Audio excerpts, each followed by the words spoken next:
인터넷 방송 USOJSTV 미주주비 선교회 이송훈 목사입니다. 그동안 주 안에서 평안하셨습니까? 세월호의 침몰과 기독교 개신교의 침몰을 보면서 오늘은 계명들은 무거운 것이 아니다라는 제목으로 설교를 하고자 합니다. 우리 다 같이 요한일서 본문 5장 1절로부터 말씀을 읽어보기로 하겠습니다. 예수께서 그리스도이심을 믿는 자마다 하나님께로서 난 자니 또한 내신 이를 사랑하는 자마다 그에게서 난 자를 사랑하느니라. 우리가 하나님을 사랑하고 그 계명들을 지킬 때에 이로써 우리가 하나님의 자녀 사랑하는 줄을 아느니라. 하나님을 사랑하는 것은 이것이니 우리가 그의 계명들을 지키는 것이라. 그의 계명들은 무거운 것이 아니로다. 대저 하나님께로서 난 자마다 세상을 이기느니라. 세상을 이김은 이것이니 우리의 믿음이라. 예수께서 하나님의 아들이심을 믿는 자가 아니면 세상을 이기는 자가 누구뇨? 라고 본문은 말합니다. 본문의 핵심은 계명을 지키는 것은 하나님을 사랑하는 것이고 내 이웃인 형제를 사랑하는 것이라고 말합니다. 이 말씀은 누구의 말씀을 인용한 말일까요? 바로 예수님이 마태복음 22장 37절로부터 40절에서 하신 말씀을 사도 요한이 인용한 말입니다. 예수께서 가라 마음을 다하고 목숨을 다하고 뜻을 다하여 주 너희 하나님을 사랑하라 하셨으니 이것이 크고 첫째 되는 계명이요 둘째는 그와 같으니 내 이웃을 내 몸과 같이 사랑하라 하셨으니 이 두 계명이 온 율법과 선지자의 강령이니라. 사실 본문과 마태복음 22장 37절로부터 40절뿐만 아니라 성경 전체가 하나님을 사랑하고 내 이웃을 내 몸처럼 사랑하는 계명이 기록되어 있는 것입니다. 우리가 생활하면서 계명들을 지키려고 하나 계명이 안 지켜집니다. 본문은 말하기를 계명들은 무거운 것이 아니라고 합니다. 무슨 말입니까? 계명을 지킬 수 있다는 말입니다. 성경은 계명을 지킬 수 있다고 말하는데 우리는 계명을 지키지 못하고 있습니다. 문제가 성경 말씀에 있습니까? 아니면 우리에게 있습니까? 우리에게 있는 것입니다. 지킬 수 없는 계명을 예수님이 지키라고 우리에게 대사명을 명령하셨겠습니까? 마태복음 28장 19절 20절에 너희는 가서 모든 족속으로 제자를 삼아 아버지와 아들과 성령의 이름으로 세례를 주고 너에게 분부한 모든 것을 가르쳐 지키게 하라. 볼지어다 내가 세상 끝날까지 너희와 항상 함께 있으리라 하시니라. 위의 말씀을 네 가지로 분류해서 나눌 수 있습니다. 첫째, 모든 족속으로 제자를 삼아. 두 번째, 아버지와 아들과 성령의 이름으로 세례를 주고, 세 번째, 분부한 모든 것을 가르쳐서 네 번째, 지키게 하라. 오늘날 교회 목사들은 계명을 가르치기는 가르치는데 지키도록 가르치지 못하고 있다는 말입니다. 목사들도 계명을 지키지 못하기 때문에 어떻게 계명을 지키도록 가르쳐야 되는지 모르고 있는 것이 솔직한 말이 아닐까요? 제가 너무 심하게 말하는 것은 아닌지 모르겠습니다. 사실 계명을 어떻게 지키는지 아는 목사님들이 더 많이 있을 것입니다. 만일 하나님의 계명, 하나님의 말씀을 지키지 못하는 목사라고 한다면 그는 사실 거듭나지 못한 목사일 것입니다. 요한계시록 2장 2절에 보면 자칭 사도라 하되 아닌 자들을 시험하여 그 거짓된 것을 내가 드러냈다고 기록하고 있습니다. 오늘날 성도들은 진실한 목사인지 아닌지를 시험하여 하나님의 교회를 흠도 없고 티도 없는 정결한 교회로 세워야 하지 않겠습니까? 하늘에 들어갈 하나님의 참 백성이 되려면, 하나님께로서 난 자가 되려면 성경의 모든 결론을 맺고 있는 요한계시록에서 하나님의 계명을 지키는 자와 예수 그리스도의 증거를 가진 자라고 결론을 내려주고 있습니다. 그러므로 목사들은 예수님의 보혈의 피로 성도들에게 입혀주신 흰 두루마리를 하나님의 계명 즉 하나님의 말씀으로 흰 두루마리에 묻은 더러운 죄를 어떻게 빠는 것인지 성도들에게 가르쳐 주어야 할 책임이 있는 것입니다. 오늘날 가짜 목사들 즉 물질의 신, 풍요의 신을 섬기는 목사들은 교회 성장이라는 명목 아래 교회를 살찌우고 살찐 교회를 송두리째 먹어버리고 있습니다. 가짜 복음, 순복음이라고 말합니다. 교회 우두머리 목사를 보십시오. 또 아들에게 세습하는 정통파 장로교회, 감리교회, 그리고 대형교회들의 목사들을 보십시오. 신학생과 목사들에게 물어보십시오. 그들은 모두의 꿈이 무엇인가 말입니다. 다 한결같이 교회 성장을 위한 대형교회라고 말할 것입니다. 모두들 다 매몬신에 돈신에 붙들려서 교회들을 성 어거스틴이 주장하는 하나님의 도성을 만들어 놓고 있지 않습니까? 통탄할 일입니다.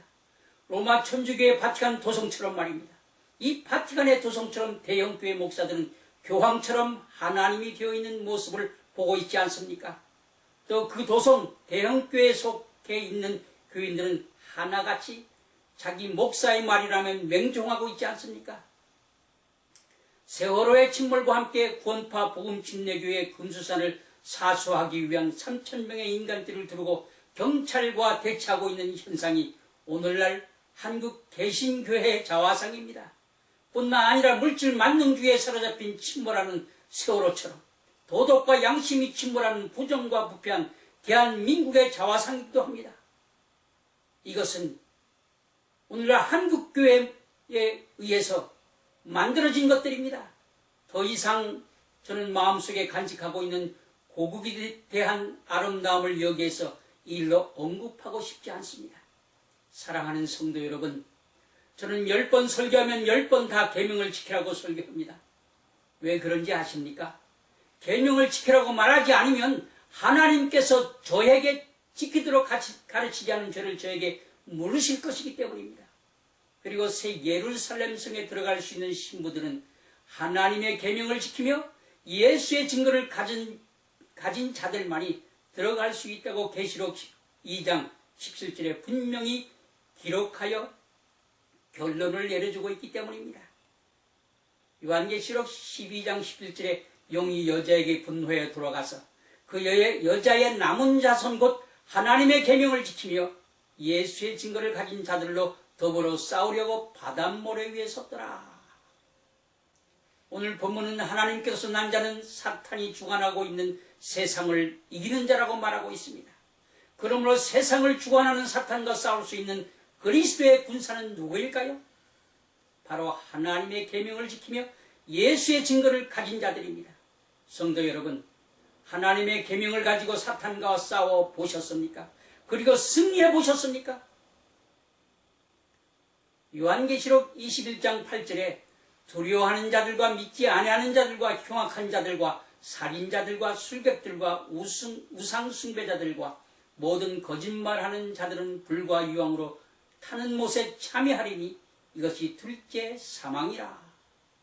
요한계시록 22장 15절에도 개들과 술객들과 행음자들과 살인자들과 우상 숭배자들과 및 거짓말을 좋아하며 지어내는 자마다 성 밖에 있으리라.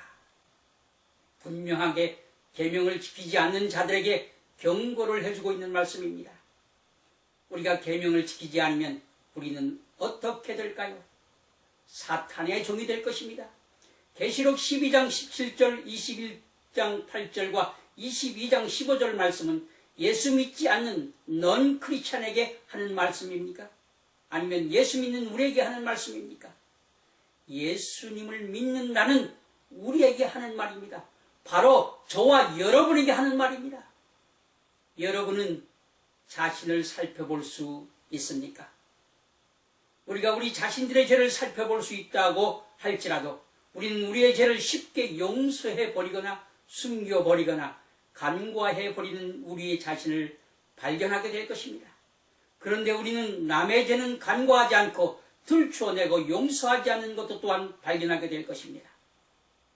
우리는 우리의 자신의 죄를 규명하기를 거절하고 자기의 죄를 쉽게 용서해버립니다. 그래서 계명을 지킬 수 없는 것입니다. 사실 계명을 지키면 손해를 입게 되기 때문입니다. 불쌍한 이웃을 위해 구제하는 것, 손해를 보는 일이 아닙니까? 형제들과 재산 상속 때문에 재판을 합니다. 조금 더 많이 가지려고 싸웁니다. 조금 손해보면 안 됩니까? 피를 나눈 형제와 원수가 되지 않고 화평과 평화를 누리지 않겠습니까?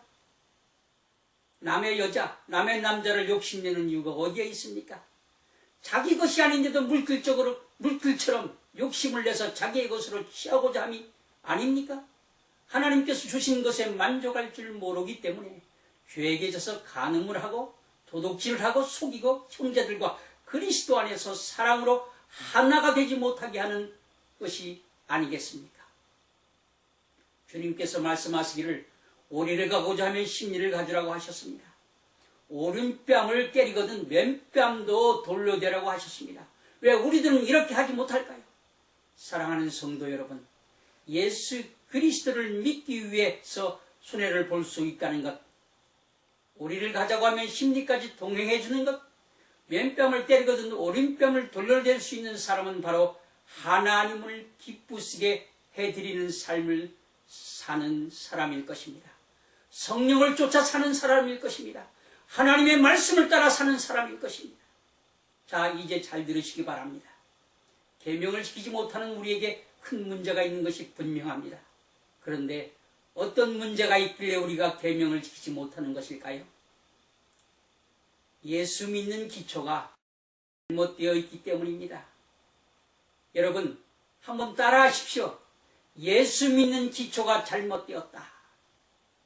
예수 믿는 기초가 잘못되어 있습니다.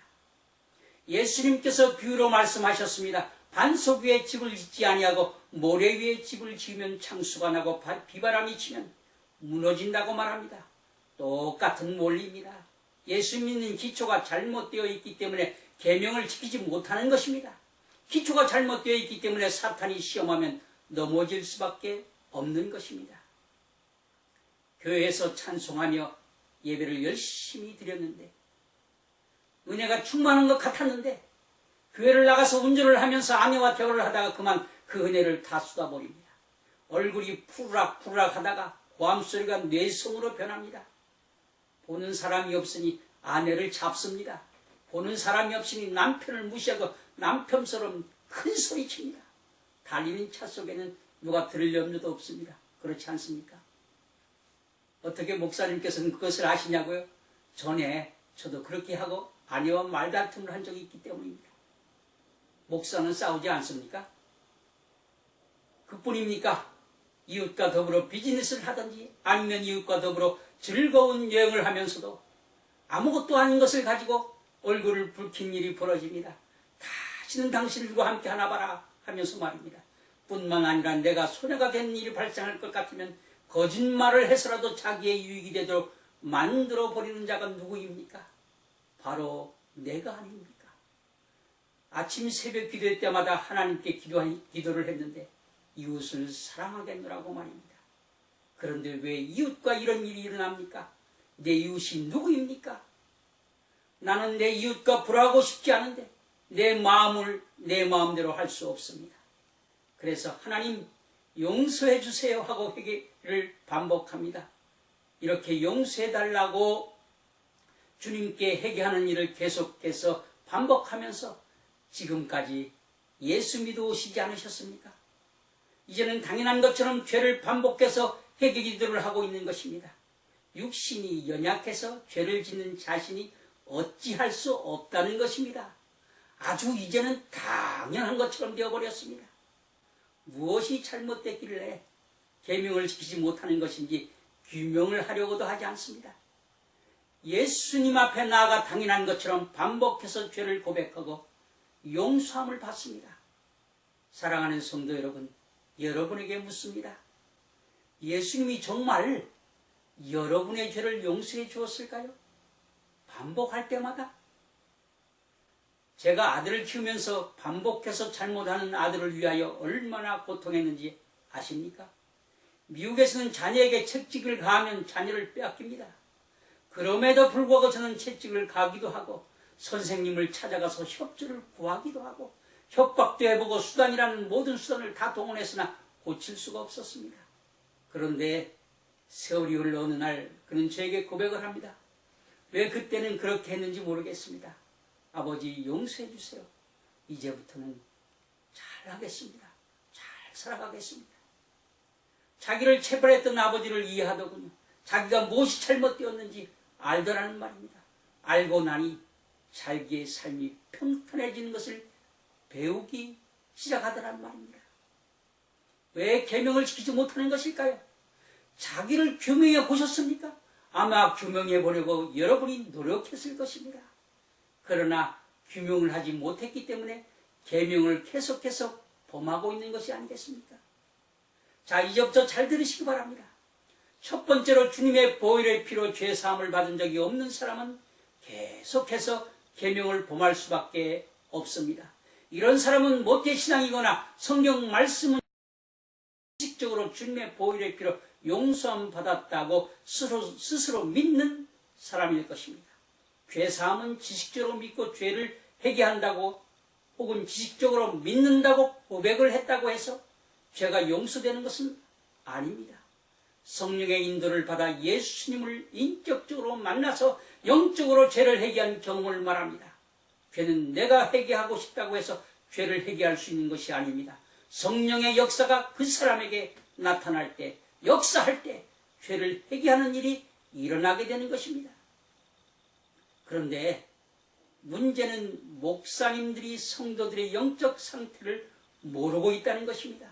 성령으로 거듭난 사람인지 아닌지 모르기 때문에 성령을 받아야 할 사람인지 아니면 성령의 인도함을 받는 방법을 가르쳐야 할 사람인지 성령의 인도함을 받는 사람이면 어떻게 경건의 연습을 통해 하나님의 음성을 들으며 하나님의 교회를 세워야 되는지 알지 못하기 때문에 성령으로 거듭나지 않은 사람들을 성령으로 거듭난 성령 받은 사람처럼 취급하여 가르치기 때문에 모래 위에 집을 짓도록 만들고 있는 것입니다. 여러분, 바람이 어디서 불어오는지 어디로 가는지 모르지만 나무가지가 어느 방향으로 휘어진나에 따라서 바람이 어디서 와서 어디로 가는지 짐작할 수 있듯이 성령의 도움으로 예수를 만나면 죄 용서함을 받는 일과 죄와 싸워 승리하는 경험을 통해 바람이 나무가지를 흔들면 바람이 불어오는 방향과 가는 방향을 알듯이 성령님이 자기와 함께 하시는 것을 자기만이 알 수 있게 되는 것이죠. 성령의 바람이 불고 있구나 알 수 있는 것은 하나님의 계명을 지키는 것으로 나타납니다. 성령의 열매로 하나님의 사랑이 먼저 그 사람 마음속에 나타납니다. 그리고 자기를 하나님의 말씀과 기도로 정결하게 단장합니다. 그 다음 순서가 내 이웃을 내 몸처럼 사랑하는 마음이 생겨 하나님의 사랑으로 용서하고 이해하기 시작하면서 사회 참여와 구제와 교회 봉사들로 각양각색으로 나타납니다. 아, 저 사람은 참 그리스도이구나. 세상 사람이 인정하는 그리스도인으로 나타납니다. 또 그리스도인들도 저 사람은 참 하나님의 백성으로서 하나님의 자녀로서 하나님의 성령을 받은 사람이구나.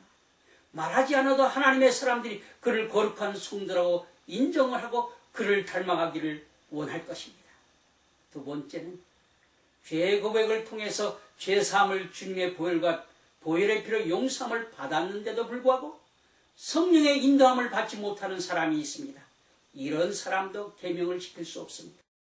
이 두 부류의 사람은 내가 왜 계명을 지키지 못하고 반복적으로 죄를 범하는지를 성령님께 지혜를 구하여 계명을 지키지 못하는 이유를 규명하지 못하면 그는 어린아이와 같은 초보적인 믿음으로 결국은 바람이 불고 창수가 나면 환란이 오거나 시험이 오면 또 세상 종말의 마지막 때에 핍박이 오면 견디지 못하고 하나님을 배반하게 될 것입니다. 마지막 때는 어떤 때입니까? 먹고 사는 문제 때문에 짐승의 뼈 666을 받으라고 강요하는 때입니다. 어떻게 성령의 인도함을 받아야 되는지 이야기하기 전에 모태신앙과 성경을 배워서 지식적으로 생긴 믿음에 대해서 잠시 말씀을 드리기를 원합니다. 성령을 통해 예수님의 보혈의 피로 죄 용서함을 받지 못한 사람은 사실 아직 이 사람은 크리스천이 아닙니다. 기독교를 믿는 종교인입니다. 모태신앙과 성경을 지식적으로 배워서 예수를 아는 사람도 입으로 죄를 회개했다고 말하고 예수의 보혈의 피로 구원받았다고 말합니다. 그런데 그 사람들에게는 사랑의 열매, 성령의 열매가 나타나지 않습니다. 하나님이 인정해 주지 않는 자기의 의로 구제하고 봉사하는 열매는 있습니다. 대형교회 목사가 간음을 하고 교회 돈을 자기 것으로 만들고 아들에게 세습을 함으로 하나님의 교회를 세상의 저런꼴이로 만드는 자들은 사실 성령의 인도함을 받을 수 없을 뿐더러 원래 성령을 받은 적이 없는 사람입니다. 사실 구원도 받은 사람이 아닙니다. 이 사람들은 하나님의 자비를 바라며 새롭게 성령을 통해 하나님의 은혜를 받기 전에는 구원을 받을 수가 없을 것입니다. 이들이 하나님의 자비를 통해 진정한 구원을 받기 전에는 사탄의 종이기 때문에 계명을 지킬 수는 더더욱 없는 것입니다. 그들에게 배운 자들도 사탄의 종일 수도 있습니다. 그들을 자세히 살펴보면 잘못된 담임 목사를 맹목적으로 두둔해주고 옹호해주는 것을 발견합니다. 그들은 자기의 담임 목사가 무엇이 잘못됐는지 성경에서 찾아보지도 않습니다. 그저 맹순입니다.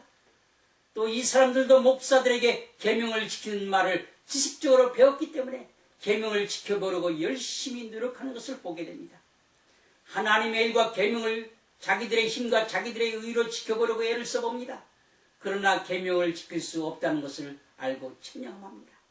사실 이러한 사람은 종교인이 되었기 때문에 문자적으로 계명을 지키는 법을 아는데 성령의 조명을 받을 수 없기 때문에 계명이 가지고 있는 영적인 의미를 깨달을 수 없는 것입니다.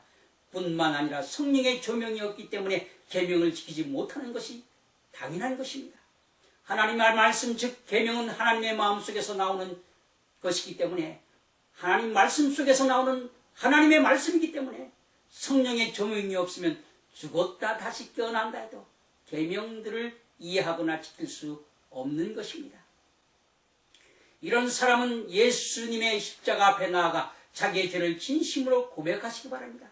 그리고 성령의 도움을 받아 하늘로부터 예수님의 보혈의 피로 죄가 씻겨지는 경험을 하셔야 할 것입니다.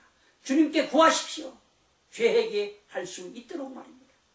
성령으로 거듭나는 사건은 하나님에게 자신의 죄를 회개하는 사람에게 일어나는 사건이므로 죄를 회개하는 사람만이 경험하고 느낄 수 있는 기쁨을 또한 맛보게 될 것입니다.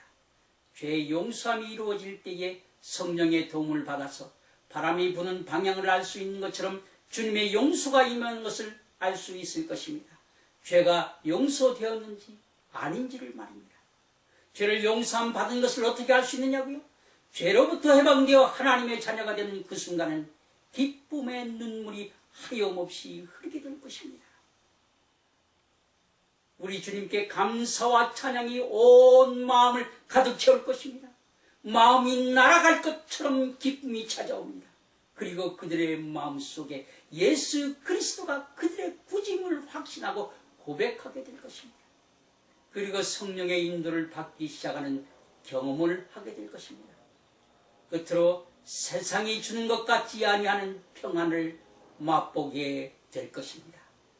10년, 20년, 40년, 50년 교회 다니면서 11조하고 감사하고 교회 봉사를 열심히 했는데 주님이 여러분을 보고 하시는 말씀이 불법을 행한 자들아 내가 너희를 도무지 알지 못한다고 여러분에게 말씀하신다면 여러분 억울하지 않겠습니까? 열심히 봉사했는데 11조 아까운 11조 아까운 감사한금 열심히 했는데 내가 너를 모른다고 주님께서 말씀하신다면 얼마나 억울하겠습니까?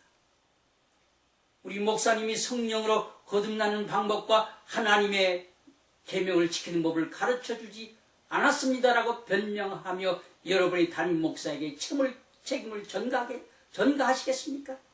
Too late. 그때는 이미 늦은 것입니다. 사랑하는 성도 여러분, 예수를 믿기만 하면 죄가 용서가 됐다고 선언하는 것은 가짜 복음입니다.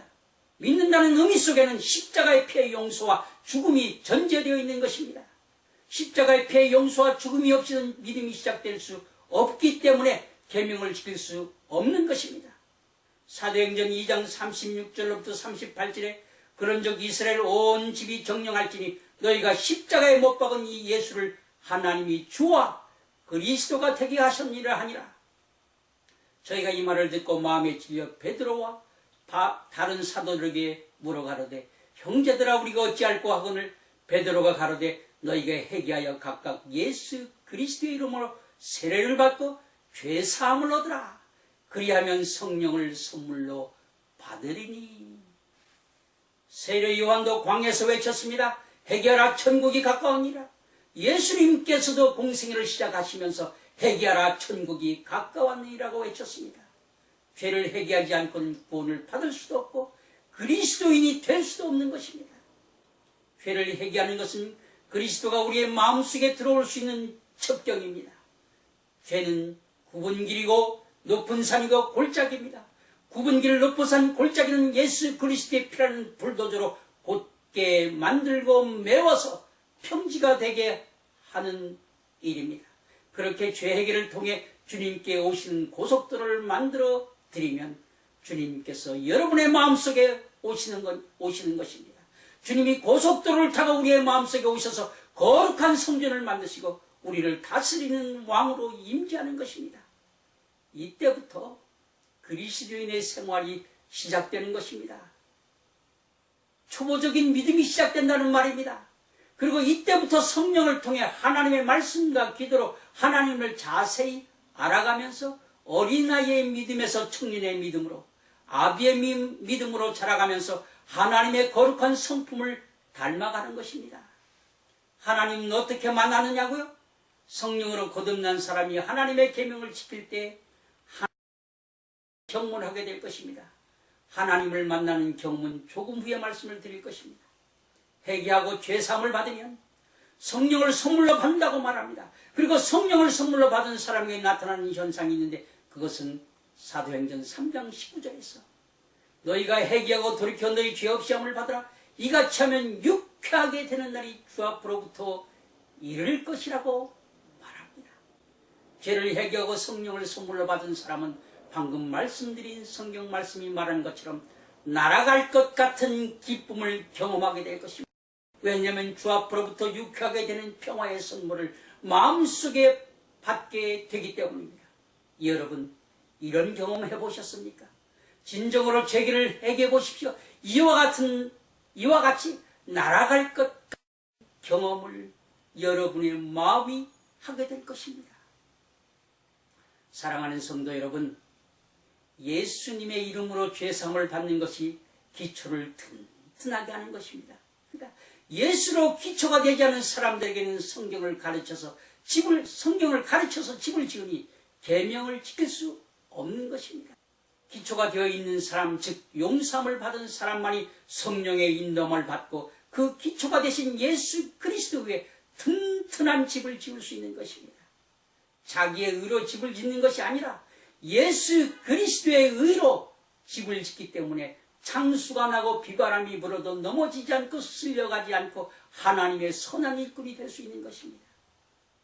자, 지금부터 집을 짓는 방법을 말씀드리겠습니다. 오늘 본문 말하기를 계명들은 무거운 것이 아니라 지키기 쉬운 것이라고 말하고 있지 않습니까? 성경은 말합니다. 요한복음 14장 26절에 보혜사 곧 아버지께서 내 이름으로 보내신 성령 그가 너에게 모든 것을 가르치시고 내가 너에게 말한 모든 것을 생각나게 하시리라. 여러분, 성령님께서 여러분에게 가르쳐 주시고 생각나게 해주신답니다. 또 요한복음 16장 13절에는 진리의 성령이 오시면 너희를 진리 가운데로 인도하시리니. 성령이 오시면 여러분을 하나님 말씀 가운데로 인도하신다는 말입니다. 예수님께로 인도하신다는 말입니다. 우리가 어떻게 하면 성령의 가르침을 받고 진리 가운데로 인도함을 받을 수 있을까요? 예수께로 인도함을 받을 수 있을까요? 성령의 인도함을 받는 방법을 요한복음 14장 15절에 나를 사랑하면 계명을 지키라. 우리 주님을 사랑하면 계명을 지키랍니다. 또 21절, 23절, 24절에서는 나의 계명을 가지고 지키는 자라야 나를 사랑하는 자니 주님께서 주신 계명을 지키면 하나님 아버지께도 사랑받을 수 있다는 말입니다. 나도 그를 사랑하여 그에게 나를 나타내리라. 주님께서 계명을 사랑하는 자, 주님을 사랑하는 자에게 나타나시겠다, 보여주시겠다 약속이 아닙니까? 예수께서 대답하여 가라사대 사람이 나를 사랑하면 내 말을 지키리니. 예수님 사랑하십니까? 그러면 예수님 말씀 지켜야 되지 않습니까? 네 아버지께서 사랑하실 것이요 우리가 저에게 와서 거처를 저와 함께 하리라. 사랑하는 성도 여러분, 우리가 복수입니다. 누구에게 와서? 여러분과 저에게 와서 거처를 함께 하시겠답니다. 임재하시겠답니다. 그런데 나를 사랑하지 아니하는 자는 내 말을 지키지 아니하나니. 하나님 말씀, 하나님의 계명을 지키지 아니하는 자는 하나님을 사랑하는 자가 아니라는 말입니다. 너희 듣는 말은 내 말이 아니요 나를 보내신 아버지의 말씀이라고 분명히 못을 박아놓고 있습니다. 계명을 지키는 자는 누구를 사랑하는 자라고요? 예수 그리스도를 사랑하는 자랍니다. 이렇게 예수를 사랑하는 자는 성삼위 하나님께서 함께 하시겠답니다. 임재하시겠다고 합니다. 계명을 지키는 그 사람에게 임재하시겠다는 말입니다. 그러나 반대로 하나님의 말씀 즉 계명을 지키지 않는 자는 하나님 아버지를 사랑하지 않는 자라고 분명히 말하고 있습니다. 사랑하는 성도 여러분, 성령의 임재를 경험한 때부터 성령님께서 죄를 회개하고 죄 용서함을 받은 사람에게 하나님의 계명을 지키는 방법을 가르쳐주기 시작합니다. 다시 말해서 성령님이 기초 즉 예수님 위에 좋은 아름다운 집을 지을 수 있도록 하나님의 말씀 계명과 기도로 우리의 삶이 거룩한 삶, 깨끗하고 정직한 삶을 살아가도록 인도해 주신다는 말입니다. 성령님은 먼저 그의 나라와 의를 구하는 자에게 물질의 축복을 더해 주시는 것입니다. 그런데 오늘날 성령님은 세상에서 부자가 되는 길을 만들어주는 문으로 만들어 놓고 있습니다. 물질의 축복을 주는, 복채를 주는 하나님으로 전락시키고 있습니다. 사랑하는 성도 여러분, 하나님의 계명과 기도를 통해서 그의 나라와 의를 구하는 사람은 성령님은 이의 길로 그를 인도해 주실 것을 약속하고 있습니다. 그때 그 사람은 하나님의 계명을 지킬 수 있게 되는 것입니다. 성령의 인도함을 받았기 때문입니다. 성령의 인도함을 받는 그 사람은 그때부터 계명을 지키는 것이 무거운 것이 아니라는 사실을 깨닫기 시작하게 될 것입니다. 이때부터 페이스 오브 저니, 믿음의 여행이 시작되는 것입니다. sanctification, 성화가 시작되는 것입니다. 오늘날 성령님의 인도로 나의 모든 것을 십자가 밑에 내려놓고 주여 나는 아무것도 할 수 없습니다. 계명도 지킬 수 없고 하나님의 일들은 어떤 것 하나도 내 뜻대로 할 수 없으니 당신에게 모든 것을 맡깁니다. 나는 십자가에 죽은 자입니다. 이렇게 주님께 고백할 때까지 성령님은 여러분의 마음이 낮아지고 겸손해질 때까지 훈련을 시키고 두 손을 번쩍 들고 항복을 할 때까지 성령님은 도움의 손길을 뻗쳐서 하나님의 말씀이 생각나게 하시고 가르쳐 주시고 진리 가운데로 인도하셔서 계명을 지켜서 열매 맺게 하시는 은혜의 복을 허락해 주시는 것입니다. 쉽게 다시 말하면 나는 아무것도 할 수 없습니다. 주님 나를 긍휼히 여기셔서 나를 대신해서 계명을 지킬 수 있도록 도와주세요. 도움을 청하는 그 순간부터 계명을 지킬 수 있는 능력, 죄를 이길 수 있는 능력이 생길 때까지 성령님께서 여러분을 도우시고 인도해 주실 것입니다. 이때부터 여러분의 페이스 오브 저니가 성령님과 함께 시작이 되는 것입니다. 믿음이 시작된다는 말입니다. 이때부터. 그런데 방언하고 예언하고 병 고치면 무슨 큰 은사를 받은 것처럼 능력이 엄청난 것처럼 아닙니다. 바로 예수님 앞에 굴복하는 자가 믿음의 사람입니다. 바로 믿음의 시작입니다. 믿음의 기초는 십자가에서 죄를 회개하고 십자가에 자신이 죽는 그 순간부터 시작되는 것입니다.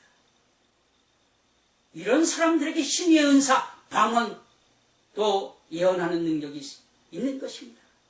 믿음의 기초가 없는 사람이 예언을 하고 방언을 하고 하는 것은 은사로 끝쳐서 그는 구원받지 못할 수도 있습니다. 사도 바울의 고백처럼 내가 이미 얻었다 함도 아니요 온전히 이루었다 함도 아니라 내가 그리스도 예수께 잡힌 바 된 그것을 잡으려고 쫓아간다고 말하는 것처럼 믿음을 굳건히 하기 위해 우리가 죄인 중에 괴수인 줄 알고 우리의 하루의 시작이 매일매일 아니 시간 아니 초간 날마다 죽노라 십자가에서 죽는 것입니다.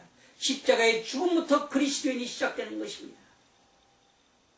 이때부터 성령은 우리를 십자가로 나아가는 법을 배워주기 시작할 것입니다. 나는 날마다 죽노라. 계명을 지킬 때도 죄와 싸울 때도 십자가 앞에 나가서 나는 죽었습니다. 성령님 도와주세요. 도움을 청하는 순간 어둠의 세력 공중의 권세 잡은 자 악한 영들에게 승리할 수 있도록 성령님께서 하나님의 말씀을 생각나게 하시고 가르쳐주시고 진리 가운데로 인도해 주신 경험을 하게 될 것입니다. 누가 인도해 주신다고요? 성령 하나님이 인도해 주신다는 말입니다. 이미 예수님께서는 사탄으로부터 십자가에서 승리하셨습니다. 그 승리를 우리도 경험하게 해주신다는 말입니다. 로마서 8장 13절과 14절에 너희가 육신대로 살면 반드시 죽을 것이로되 영으로서 성령으로서 몸의 행실을 죽이면 살리니 무릇 하나님의 영으로 인도함을 받는 그들은 하나님의 성령으로 인도함을 받는 그들은 곧 하나님의 아들이라. 육신대로 살면 무슨 말입니까? 성령으로 거듭나게 하는 사람처럼 생각하고 행하면서 육신하는 대로 살아간다 하면 반드시 죽는다는 말입니다. 계명을 지킬 수 없다는 말입니다. 그러나 성령으로 거듭난 사람이 하나님의 영 즉 성령으로 인도함을 받아 몸의 행실을 죽이면 그는 하나님의 아들이 되었다는 것을 확신할 수 있다는 것입니다. 계명을 지킬 수 있다는 말입니다. 하나님의 아들이 됐다는 것을 확신한다는 말입니다.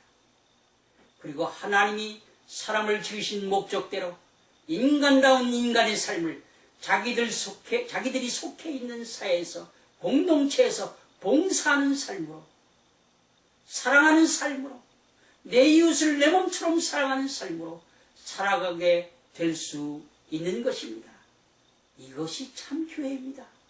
하나님의 사랑으로 하나가 된 공동체라는 것입니다.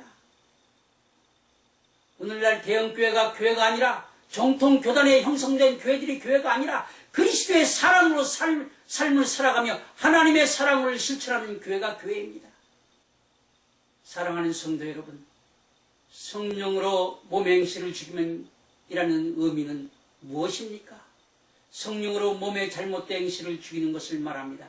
성령으로 몸의 잘못된 행실을 죽이는 것은 계명을 지키시는 방법이 되는 것입니다.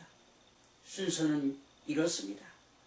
저를 예로 들어 설명하면 제 마음속에 죄의 생각이 들어오면 저는 예수의 피로 죄 용서함 받고 성령으로 거듭난 사람이기 때문에 성령님께서 하나님의 계명을 생각나게 해주십니다. 예를 들면 저는 내가 나의 유익을 위해 거짓말을 하려고 하는 순간 성령님의 음성이 거짓말하지 말라고 들려줍니다. 죄가 내 마음속에 들어가려고 한다고 가르침을 받게 된다는 말입니다. 즉 죄가 내 생각 속에 들어온 것을 알려준다는 말입니다. 그때 나는 선택의 기로에 놓이게 됩니다. 성령의 음성을 들을 것인가 아니면 무시할 것인가. 무시하면 사탄의 노예가 되어 죄를 범하게 되는 것입니다. 그러나 저는 성령의 음성을 듣고 예수님을 향하여 기도합니다. 혹은 저는 다급하게 은혜의 보좌를 향해 외칩니다. 주님 저를 도와주십시오. 내 힘으로는 내 생각 속에 들어와 있는 죄를 물리칠 수가 없습니다. 이렇게 주님의 십자가 앞에 나가 기도할 때 혹 외칠 때의 승리의 도움을 받아 몸의 행실을 죽일 수 있게 되므로 죄의 생각이 소멸되는 경험을 하게 되는 것입니다. 사도 바울은 성도들이 죄를 이길 수 있는 방법을 히브리서 4장 15절 16절에 기록해 놓았습니다. 우리에게 있는 대제사장은 우리의 연약함을 체험하지 아니하는 자가 아니요 모든 일에 우리와 한결같이 시험을 받은 자로 돼 죄는 없으시니라. 그러므로 우리가 국민하심을 받고 때를 따라 돕는 은혜를 얻기 위하여 은혜의 보좌 앞에 담대히 나갈 것이니라. 저는 죄의 생각이 내 생각 속에 들어올 때마다 은혜의 보좌 앞에 나가 죄와 싸워 이길 수 있도록 주님에게 도움을 요청합니다. 주님은 나의 기도, 즉 외침을 듣고 때를 따라 돕는 은혜를 베풀어 주어 사탄이 주는 생각을 물리쳐주시는 능력을 경험하게 됩니다. 이것이 바로 주님이 저에게 때를 따라 베풀어 주시는 은혜입니다. 긍휼입니다. 자비입니다. 예수님도 육체로 계실 때 성령의 도움을 받아 사탄으로부터 시험을 이기셨습니다. 사탄이 돌로 떡을 만들라고 시험하였습니다. 예수님께서 사람이 떡으로만 살 것이 아니라고 하였습니다. 사탄은 천하 만국을 주겠다고 하면서 자기에게 절하기를 요구하였습니다. 예수님 역시 대답하였습니다. 주 너희 하나님을 경배하고 다만 그를 섬기라. 사탄이 예수님을 성전 꼭대기에 데리고 가서 뛰어내리면 사자들이 너를 땅에 부딪히지 않게 할 것이라고 하였을 때 주 너희 하나님을 시험치 말라고 말씀하심으로 사탄으로부터 승리하셨습니다. 우리도 성령 하나님의 인도함을 받으면 승리할 수 있습니다. 저는 이렇게 사탄과 죄를 이깁니다. 집에 설교 준비를 할 때나 차를 타고 갈 때나 혹은 사람을 만날 때나 일할 때나 항상 저의 생각과 마음이 주님의 보좌를 향하도록 하고 있습니다. 예를 들어서 제가 처음 경건의 연습을 시작할 때는 어린아이와 같은 믿음을 가지고 있었습니다. 성령이 충만해서 방언도 하고 소리 내어 기도도 하고 시간만 나면 어디에서든지 기도하였습니다. 그런데 저는 육신이 연약해서 죄를 범하였습니다. 계명을 지킬 수가 없었습니다. 또 하나님의 말씀 즉 계명을 지켜야 되는지도 몰랐습니다. 누가 저에게 계명을 지키라고 가르치는 사람이 없었기 때문입니다. 성령이 충만해서 방언도 하고 기도도 하루에 3시간 이상씩 하는데도 계명을 지킬 수가 없었습니다. 저는 젊은 청년 때 예쁜 아가씨를 보면 머리서부터 발끝까지 바라보면서 감상을 하며 죄를 꿀꺽 삼켜버렸습니다. 그것이 죄인 줄은 몰랐습니다. 어느 날 성경을 보는데 여자를 보고 음욕을 품 자마다 마음에 이미 간음하였느니라 하는 말씀을 읽게 되었습니다. 그래서 즉시 성경을 읽는 것을 중단하고 주님에게 회개 기도를 하였습니다. 그리고 결심하기를 이제는 여자를 보고 감상하지 않겠노라고 말입니다. 그런데 그것이 내 마음대로 안 되는 것이었습니다. 탐심이 계명 속에 들어가 각양 탐심을 만들어 죄를 범하게 하는 것처럼 안목의 정욕이 발동하여 아름다운 여자가 지나가면 옛날처럼 저의 생각 속에 감상하려고 하는 생각이 들어오는 것이 아니겠습니까? 그래서 저는 주님을 향하여 외칩니다. 주님 때를 따라 돕는 은혜를 얻기 위하여 은혜의 보좌 앞에 담대히 나오라고 하시지 않으셨습니까? 이 죄악된 생각을 멈추게 해주세요. 저는 주님의 보좌 앞에 나가 주님의 상하신 발 앞에 엎드려 외칩니다. 잘못된 죄의 생각을 물리쳐달라고 말입니다. 그때 죄의 생각이 물러갔습니다. 그때부터 성령님께서 제 머릿속에 들어오는 생각들을 가르쳐주기 시작했습니다. 나도 모르게 사소한 것이지만 내 이웃에게 거짓말을 하게 되면 그 즉시 생각나게 하시어 내 이웃에게 망신을 당하더라도 미안하다고 거짓말을 했다고 고백하도록 하게 하셨습니다. 지금은 거짓말을 하려고 하는 순간 즉시 성령님이 깨우쳐 주셔서 내가 손해를 보더라도 거짓말을 하지 않습니다. 제가 제 머릿속에 들어오나 내 마음속으로 내려가서 집을 짓지 못하게 합니다. 만일 죄의 생각이 들어오려고 하거나 죄를 범하면 저는 즉시 주님께 회개합니다. 왜냐하면 주님께서 보여주시기 때문입니다. 가르쳐주시기 때문입니다. 깨우쳐주시기 때문입니다. 얼마 전에 저는 우리 집에 세트로 사놓고 쓴 비싼 냄비들이 있었는데 제가 잘못 사용한 냄비 자루가 타서 부서져 버렸습니다. 그래서 자루를 구하기 위해서 사용했던 물건을 파는 드리프트 스토어에 가서 냄비 자루를 사기 위해 냄비 자루가 좋은 냄비를 집어들었습니다. 그런데 그 냄비의 가격표가 하나는 3불 99전이 붙어 있었고 또 그 옆에 1불 99전이라는 표가 붙어 있었습니다. 무의식 중에 제 속에 탐심이 도사리고 있었습니다. 저는 3불 99전을 떼어버리고 그 냄비를 1불 99전에 사가지고 집으로 돌아왔습니다. 그날 저녁 잠자기 전에 기도를 하기 위해 주님께 머리를 숙이는데 제일 먼저 제 머릿속에 3불 99전을 떼어버리는 날을 보게 되었습니다. 그래서 죄를 하나님께 회개하고 다음날 이불과 함께 택시를 드리프트 스토어에 가서 지불하기로 결심하였습니다. 그런데 쉽게 발걸음이 떨어지지 않는 것입니다. 5일이 지난 후 창피한 마음이 들었지만 그 가게의 카운터에 가서 자초지종을 아가씨에게 말하였습니다. 내가 5일 전에 냄비를 샀는데 냄비에 3불 99전과 1불 99전 가격표가 둘이 있어서 99전은 떼어버리고 1불 99전으로 냄비를 샀는데 내 양심이 너무 불편해서 이불과 택시를 지불하고 싶다고 말하였습니다. 그렇게 카운터 아가씨에게 말을 했더니 그녀가 하는 말이 가격표가 둘이 붙어 있을 경우 적게 적은 가격으로 계산을 하니 1불 99전을 지불한 것이 옳으니까 더 이상 지불할 필요가 없다고 말하면서 저를 보고 따뜻한 미소를 지어주었습니다. 그렇게 한 후 저는 저의 마음에 평화를 얻을 수 있었습니다. 사탄은 참으로 시험하는 자요, 사람을 죄의 올가미로 씌워 넘어뜨리는 자로서 집요하게 물고 늘어지는 자입니다. 그 일이 지난 지 얼마 안 돼서 사탄은 다시 저를 시험하였습니다. 저는 항상 아내를 대신해 먹거리를 사옵니다. 한국 식품점에서는 현미쌀이 상당히 비쌉니다. 그런데 미국 식품점에서는 3분의 1 정도 현미쌀이 싼 곳에 가서 저는 현미쌀을 삽니다. 그날도 저는 현미쌀 3포를 샀습니다.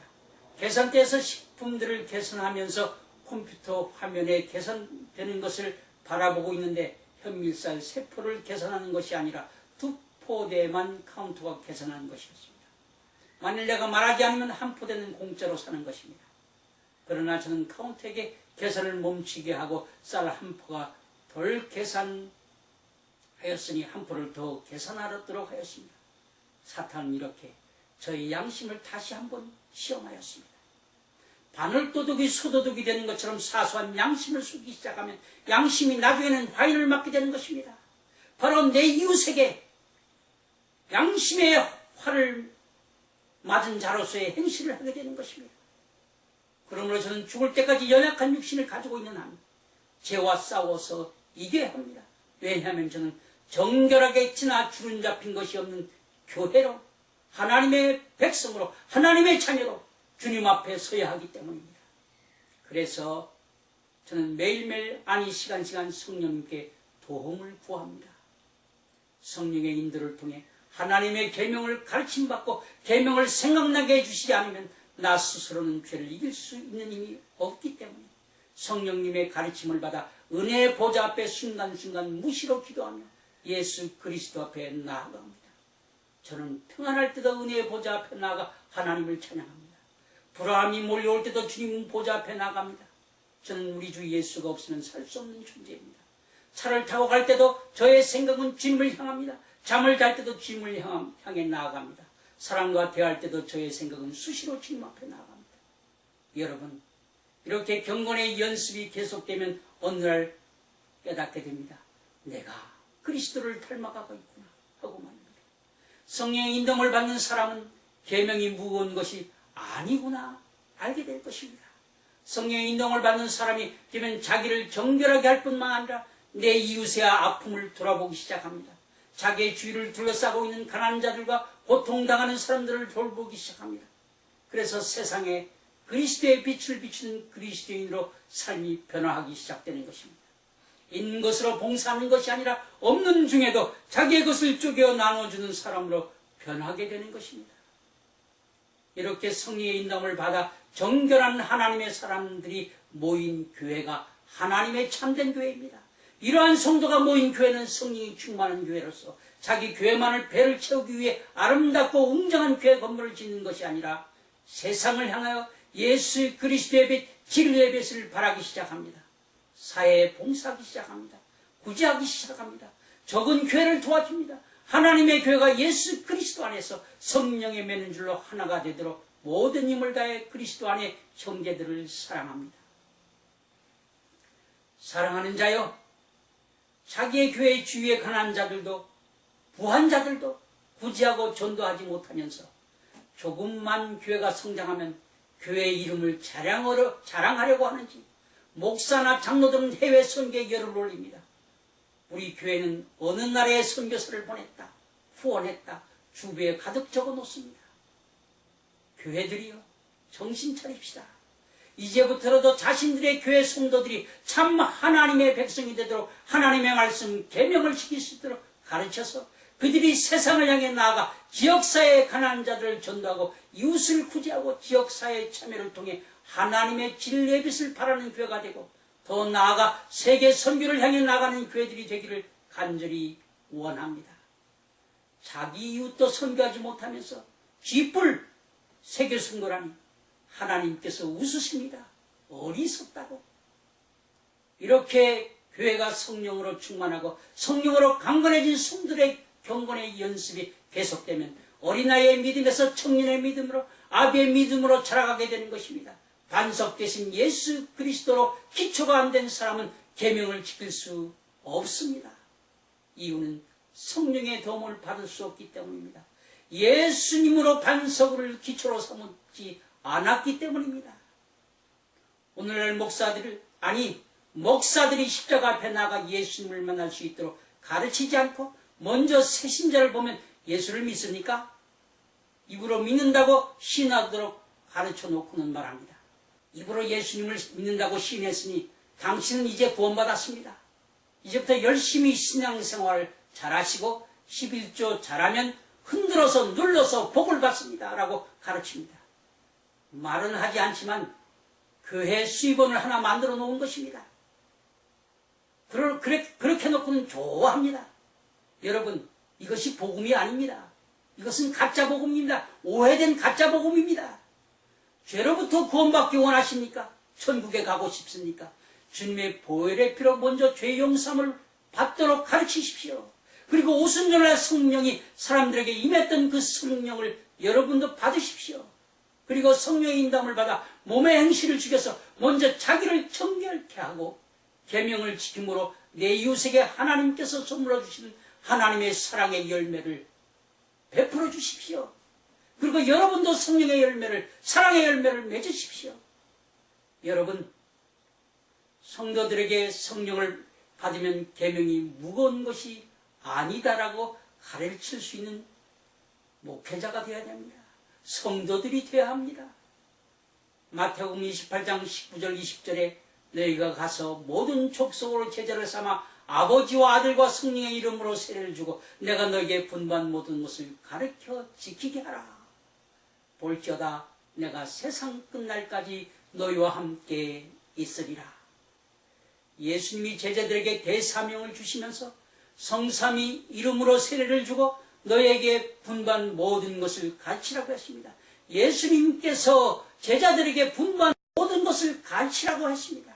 그래서 그런지 오늘 목사들은 하나님의 말씀을 가르치기는 잘 가르칩니다. 왜냐하면 수입원이 들어왔기 때문입니다. 수입원이 되도록 세례를 줍니다. 그런데 하나님의 말씀 계명을 지키도록 가르치지 않고 있습니다.